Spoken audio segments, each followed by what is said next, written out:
Now, my worry about extremists is that they have a disproportionate voice in a partisan primary. Today, the way the election system works, if you just took a look at the voters themselves, what you'd figure out is about 70% of the public is registered to vote, 30% are not.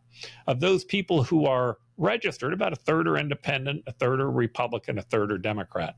Well, in the primaries, generally, you can only vote if you're a Republican or a Democrat. And even in states where they do allow independents to vote, they create restrictions for them. They make them have to send back in a card, or they have to notify the party that they would like to vote, so they don't automatically get sent an early ballot.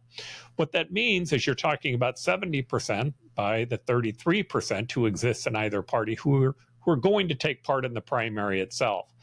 But the turnout then is only about 30 to 40%. Now, if you did that math, here's what you'd figure out. About 8% of the public, total public, will vote in a Republican primary. About 8% will vote in a Democratic primary. And here's where it gets worse. In 5,000 seats in the United States, 70% of them are determined in the primary. What that means is the candidate only has to go out and appeal to that 8%, and they never have to talk to anyone who's registered in the other party or independents. That tends to make our candidates more extreme, less willing to compromise, less willing to cross the aisle and work with people to find solutions that might service all people. And more importantly, those people who are voting, that 8% who vote in those primaries, they tend to be grievance voters.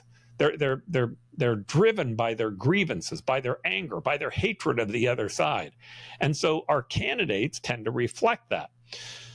I'm concerned that those extremists have a disproportionate voice through that process by allowing the parties to control those primaries. You end up with other problems as well. I mean, everybody knows that Kamala Harris ended up getting elected without having to have a primary. They forget in 2020, Trump canceled every single primary throughout the country. So if you were a Republican, you had no choice. The only choice you had, you didn't even get a right to make a vote for Trump.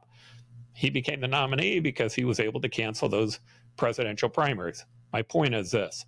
I think elections ought to be run by the state. It shouldn't be run by the parties. The parties shouldn't be able to create special rules. And today, the way that we've done it is that we've given those grievance voters a disproportionate voice in our system.